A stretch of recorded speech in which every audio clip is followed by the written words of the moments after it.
Bonjour Françoise. Bonjour mon cher Jacques. Et ce matin, vous revenez sur le livre qui révèle la relation supposée et platonique, précise l'auteur, un journaliste de Paris Match, entre Emmanuel Macron et une actrice franco-iranienne, ce qui serait d'une certaine façon une nouvelle lecture de la fameuse affaire de la gifle. On s'en souvient de cette gifle d'Hanoï. Absolument, et tout cela bien sûr au conditionnel, même si le livre de Florian Tardif l'affirme lui. Pendant des mois, le président de la République aurait entretenu une relation platonique, faite de messages avec l'actrice gauche Ifté Farhani, l'actrice franco-iranienne très connue, et c'est parce que Brigitte Macron aurait trouvé l'un de ses messages sur son portable qu'elle aurait giflé son mari en arrivant à Hanoï. Vous vous souvenez cette scène, Jacques, qui a fait au moins 10 fois le tour de la planète, à l'envers, à l'endroit et dans tous les sens.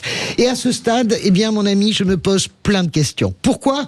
Parce qu'il n'existe pas un journaliste parisien d'abord qui n'a pas eu vent de cette rumeur en 2024. Elle a cavalé pendant une année partout, de rédaction en dîner en ville, avec force de détail, de l'homme qui a vu l'homme, qui a vu l'homme, qui a vu l'homme, qui a vu l'ours.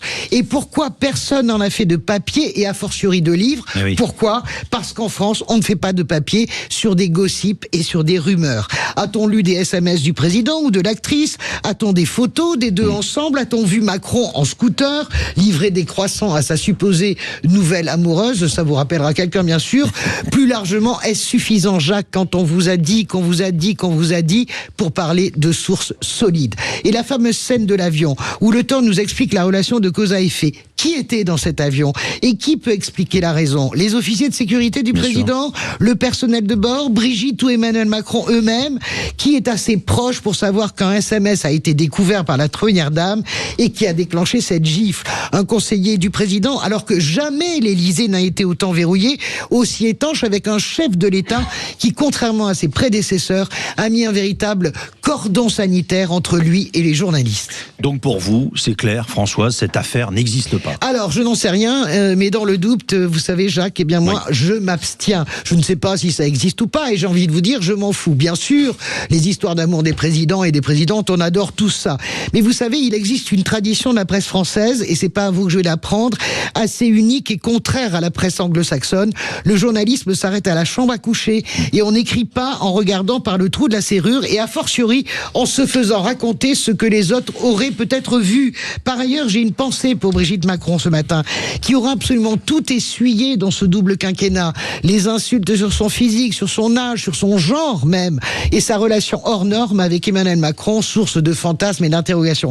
Et puis il y a une chose qui me dérange encore plus, je vais aller plus loin, c'est le moment. Nous sommes en 2026. Cette rumeur date de 2 ans. Il y a quelques semaines, c'est allé à la une de Paris Match, un couple quasiment carfé sur papier glacé, Jordan Bardella et la princesse de Bourbon des Deux Siciles. Quelques semaines plus tard, voilà un président déjà rejeté par une majorité de Français et relégué au rôle d'un homme qui branche une actrice sur messagerie Telegram et se prend une gifle de son épouse. J'ai du mal à croire aux coïncidences. Vous dites donc que c'est politique. Je pense que c'est un mélange de tout, de people et d'idéologie, et je trouve que c'est une alerte grave à 1 an de la présidentielle. Tous nos tiroirs, Jacques, vous le premier, moi la deuxième, et puis beaucoup de journalistes qui nous écoutent, eh bien tous nos tiroirs sont pleins de rumeurs fondées ou pas sur tant et tant de politiques, que nous pouvons tous nous amuser à en faire des livres. Mais pour quel résultat ?